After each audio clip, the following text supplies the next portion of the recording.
বিসমিল্লাহির রহমানির রহিম। অনারেবল ইসলাম প্রিয় তৌহিদি ভাই ও বোনেরা, আসসালামু আলাইকুম।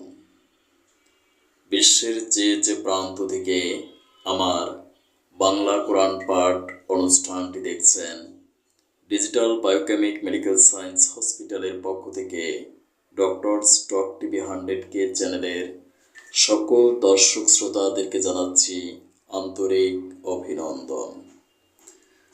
আজ আমি পাঠ করব সূরা আন-নাহল।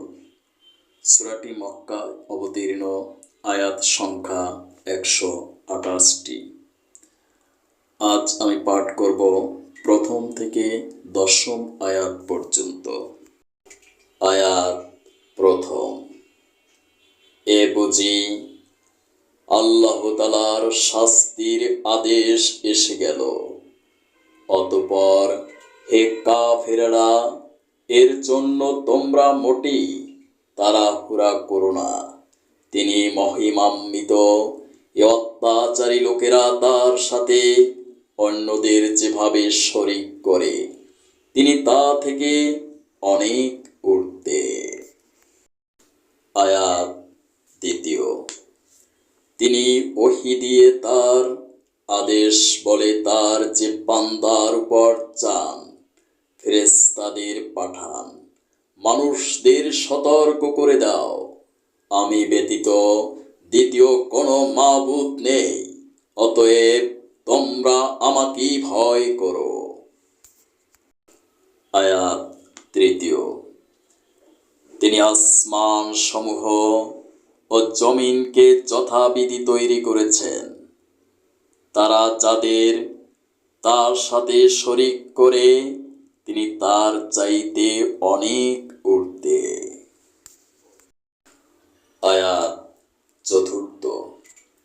তিনি ক্ষুদ্র একটি শুক্রকণা থেকে যে মানুষ তৈরি করেছেন, আশ্চর্যের ব্যাপার, সে সেখানে এসে স্বয়ং তার স্রষ্টার সাথী প্রকাশ্য বিতর্ককারী বনে গেল। আয়াত পঞ্চম। তিনি চতুষ্পদ জানোয়ার সৃষ্টি করেছেন তোমাদের জন্যে, ওতে শীত বস্ত্রের উপকরণ সহ আরো অনেক ধরনের উপকার রয়েছে। সর্বোপরি তাদের কিছু অংশ তোমরা তো খেয়ে থাকো। আয়াত ষষ্ঠ। তোমরা যখন গোধূলি লগ্নে ওদের ঘরে ফিরিয়ে আনো, আবার সকালে যখন ওদের চারণ ভূমিতে নিয়ে যাও, তখন এর মাঝে তোমাদের জন্য নয়নবিরাম সৌন্দর্য উপকরণ থাকে।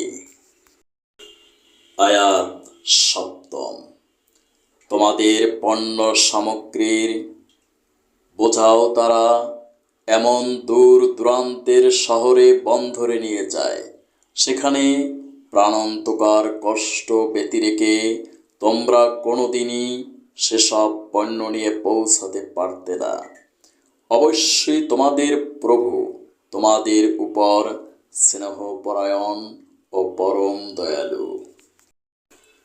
আয়াত অষ্টম। তিনি ঘোড়া, খচ্চর, গাধা সৃষ্টি করেছেন যাতে তোমরা আরোহণ করো। এছাড়া তাতে শোভাবর্ধনের ব্যবস্থাও রয়েছে।